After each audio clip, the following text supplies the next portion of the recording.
More seamless yacht travel within the Greater Bay Area. U.S. judge rules to remove Donald Trump's name from Kennedy Center. And victims' families say justice is served as Canadian man pleads guilty to selling lethal drugs globally.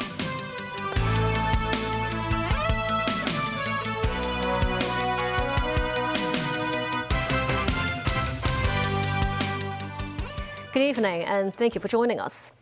Hong Kong and Macau yacht owners are now able to sail more freely across the Greater Bay Area. This as Beijing has approved a pilot scheme allowing yachts to enter designated mainland ports without customs guarantees in a move to boost the region's yacht economy. Paving the way for easier cross-border yacht travel within the Greater Bay Area, the State Council has allowed yachts from Hong Kong and Macau to sail in the region while being exempt from guarantee requirements starting Friday.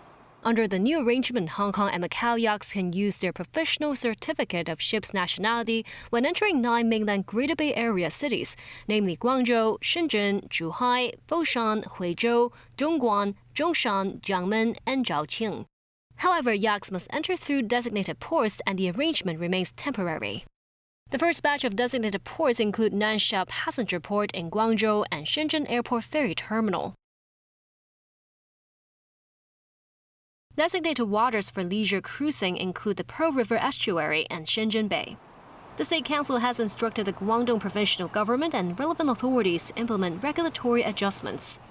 The yacht industry says once a vessel obtains a temporary mainland license, the ship will be treated as mainland registered and doesn't have to apply for additional permits or pay extra deposits. The Hong Kong Yachting Association's chairman Tommy Ho says a yacht valued at $10 million could require a security deposit equivalent to 38% of its value, or about $3.8 million. While the deposit can be refunded, the reimbursement process was often complicated and time-consuming. They estimate with a new policy, around 10% of Hong Kong yacht owners will sail to the mainland and spend money. Meanwhile, measures to facilitate southbound travels of mainland yachts will take effect next month. Visiting yachts will no longer be required to reserve berths at privately operated yacht clubs or marinas before reaching the SAR. But lawmaker Roy Chu says, as yacht owners still have to travel to Central to register now, further streamlining of procedures would help, with supporting infrastructure such as berthing and charging facilities to be strengthened over the long term. Secretary for Security Chris Tang says the Fire Services Department's 999 emergency hotline capacity has been expanded to 48 lines and will rise to over 100 lines by early next year. This as the security chief stresses the city's fire services will always bear the responsibility for the fire safety of buildings. Timothy Lee reports. The move to expand phone line capacity follows revelations from a hearing into the Waffle Court fire, which found that the FSD's hotline system was unable to handle all calls for help from residents during the incident. Tang says the number of lines in the system has now been increased to 48 and will rise to 70 within the next 3 months. The capacity is set to reach 100 lines following an upgrade of the command and control system early next year. Responding to questions as to whether further increases are needed, Tang says 100 lines will be sufficient. He notes that the Fire Services Department faces different operational demands from the police and that resources must be balanced against actual needs. The Waffle Court hearing also exposed confusion over responsibility for certain building fire safety issues. Among the concerns were windows sealed with polystyrene boards and openings connected to rear staircases. The Fire Services Department previously argued that such issues involved building structure and therefore fell under the Buildings Department. Tang says while legal responsibilities are clearly defined, the Fire Services Department has a final responsibility when the fire safety risks are identified. He says officers should not simply refer cases to another department and walk away. Instead, the department should continue to follow up after making referrals to ensure hazards are properly addressed and public safety is protected. Tang also explains why the government's emergency alert system was not activated during the fire. He says the preparation and processing of alert messages would require about an hour. The process has since been shortened to around 15 minutes, while the system can now send alerts to any of Hong Kong's 18 districts individually. Authorities will assess the significance of each incident before deciding whether to issue an alert. Timothy Lee, TVB News. U.S. President Donald Trump said his administration will transfer control of the Kennedy Center to Congress after a judge ordered the removal of Trump's name from the iconic Washington venue and blocked Trump's plans to close it for renovations. Tracy Furness has more. A federal judge ruled Friday that President Trump's name was added to the Kennedy Center illegally.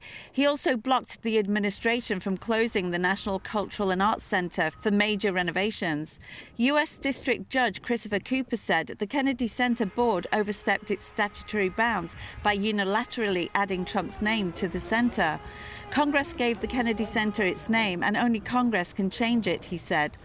The judge also ruled the Kennedy Center board violated the law in March by deciding to close the facility, calling the decision ill-informed and seemingly preordained. The Trump administration had announced that renovation work would begin in July and last approximately 2 years, but the ruling halts those plans for now. The judge, who was nominated to the bench by Democratic President Barack Obama, ordered the defendants to remove Trump's name from the institution's facade and any official materials, such as digital and physical signs, within 2 weeks. Trump said Friday his administration will transfer control of the Kennedy Center to Congress after the judge's order to remove his name.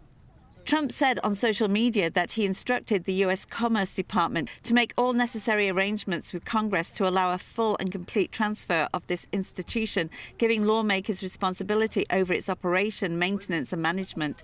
Tracy Furness, TVB News. A U.S. federal judge temporarily blocked President Donald Trump's administration from proceeding with a $1.8 billion settlement fund for Republican president's allies, who believe they were victims of a weaponized government. Judge Leonie Brinkema in Virginia scheduled a hearing on June 12 for arguments on whether to extend her order barring the government from moving forward with its anti-weaponization fund. A Justice Department spokesperson said it is extremely confident that the fund is legally supported by ample precedent. The fund has generated a fierce backlash since it was announced last week, as many are worried that even violent rioters at the U.S. Capitol on January 6, 2021 will be allowed to seek compensation. The agreement between Iran and the U.S. had not yet been finalized, according to Tehran's foreign ministry. Timothy Lee has more. Iran's foreign ministry spokesman Esmail Baghaei said on Friday that his country's officials are focused on ending the war with the U.S. and are not yet discussing details of the nuclear plan at this point. This somewhat contradicted U.S. President Donald Trump, who said he looked to make a final determination on moving forward with the deal to extend the present ceasefire between the two countries. It was expected that the deal would extend the fragile halt by 60 days, as new talks are held on Iran's nuclear program.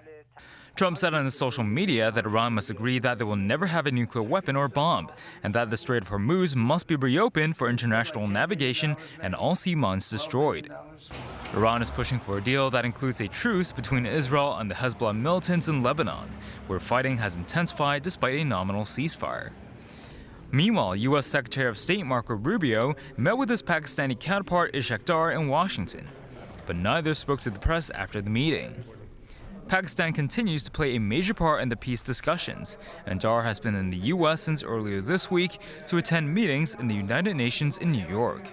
Timothy Lee, TVB News. A Canadian man accused of selling lethal substances online to people who use them to end their own lives has pleaded guilty to 14 counts of counseling or aiding suicide. So on March 25th, 2023, my son Stephen took his own life. He was only 21 years old. He was an intelligent and thoughtful young man who was just trying to find a purpose and a focus for his life. But like so many other youth, growing up in this troubled world, he struggled to find his way and fell into a deep depression. Unfortunately, he came across some websites which led him to Kenneth Law's site, which encouraged him a quick fix and sold him a painful chemical to do it.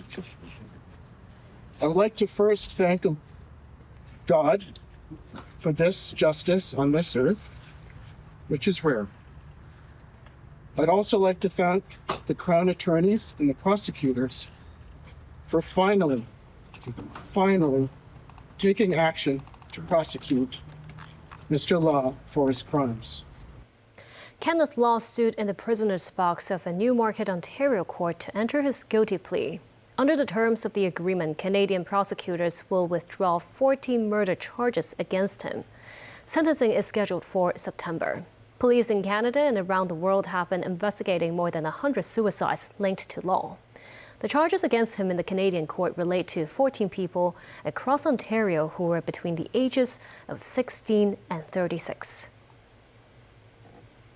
And still ahead, U.S. Defense Secretary tones down on rhetoric about China. Trapped men rescued from Laos cave. And top health official calls e-cigarettes sugar-coated poison.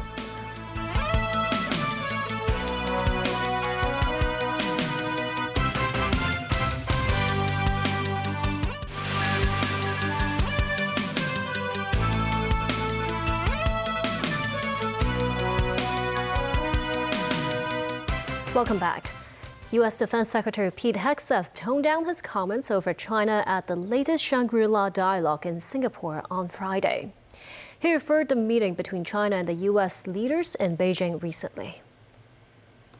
They agreed that the United States and China should build a constructive relationship of strategic stability based on fairness and reciprocity, reaffirming that while our nations will vigorously protect our respective interests, we can secure practical, mutually beneficial agreements where our interests align.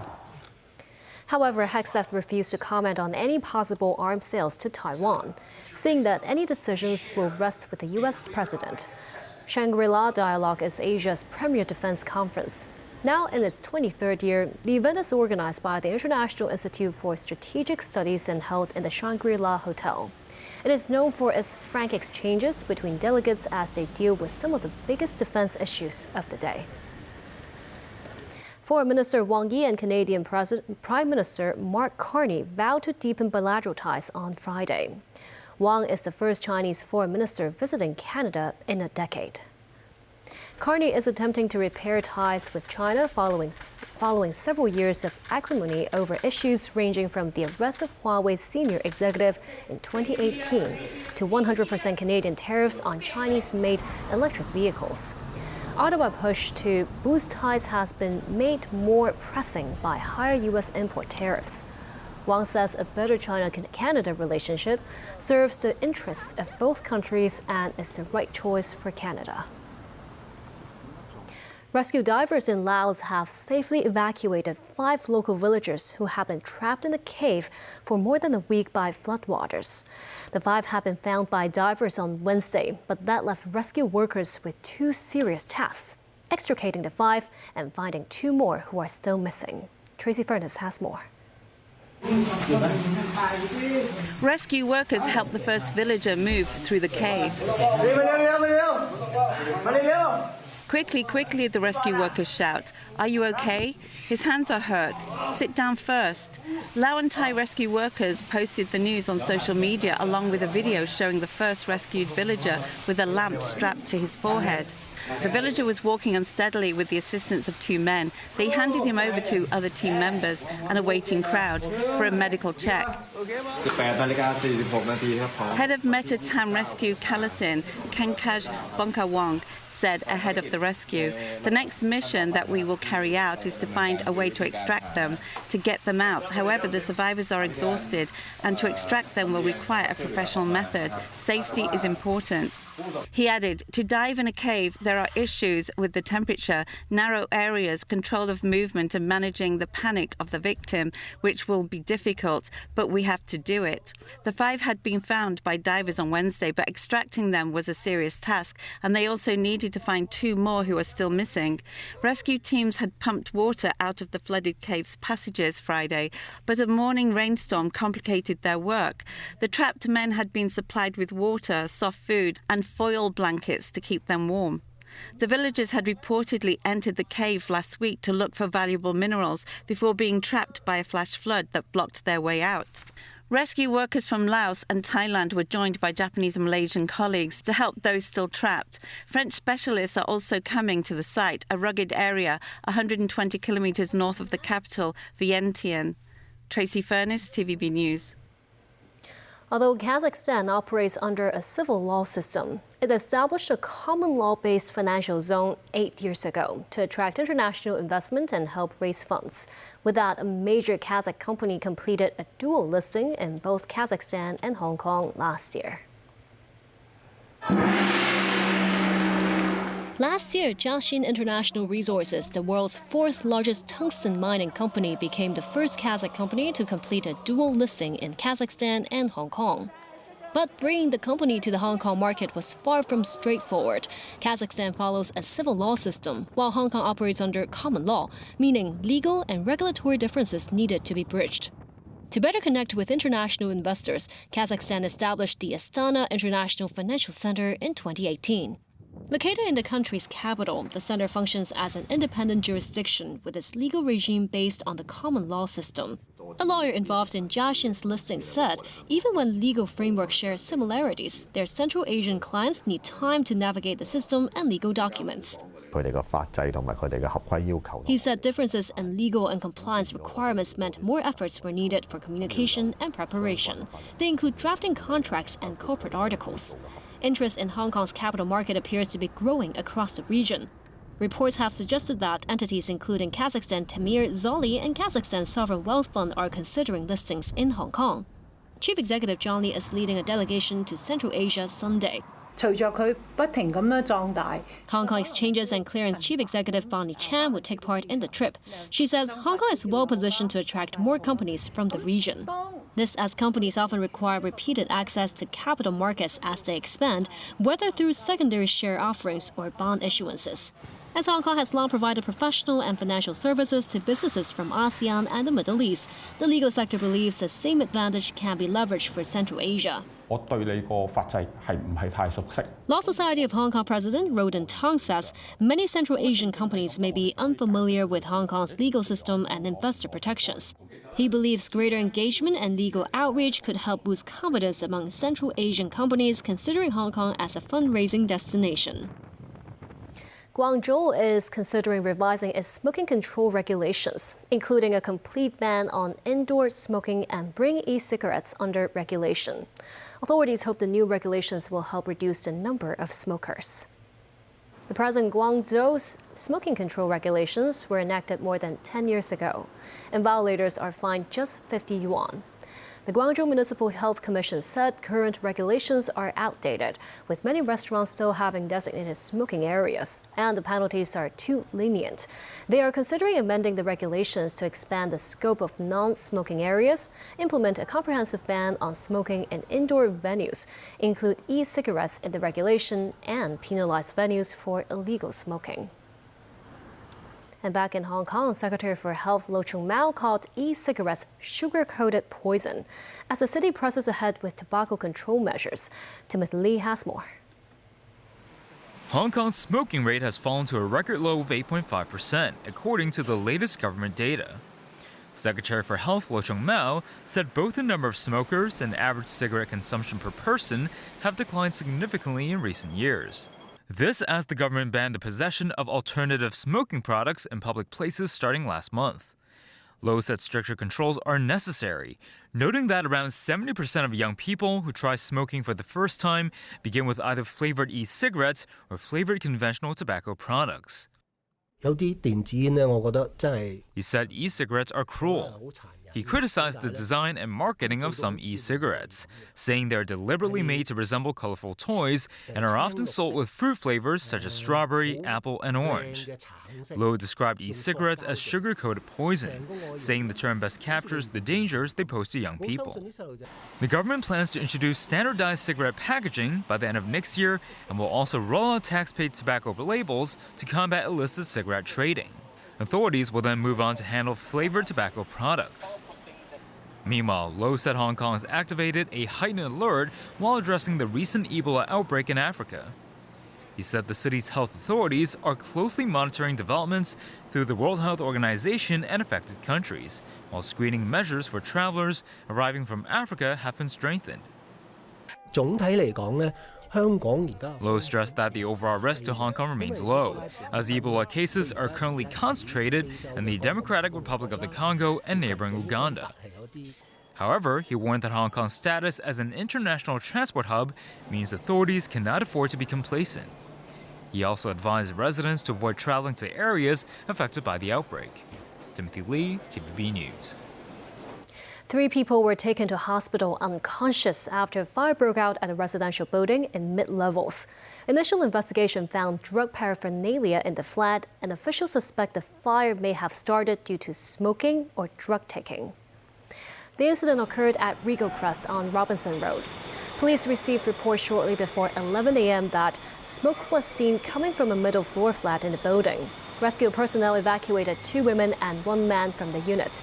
All 3 were found unconscious and were rushed to hospital for emergency treatment. Nearly 50 residents were evacuated as a precaution. And that's the news. Thank you for watching.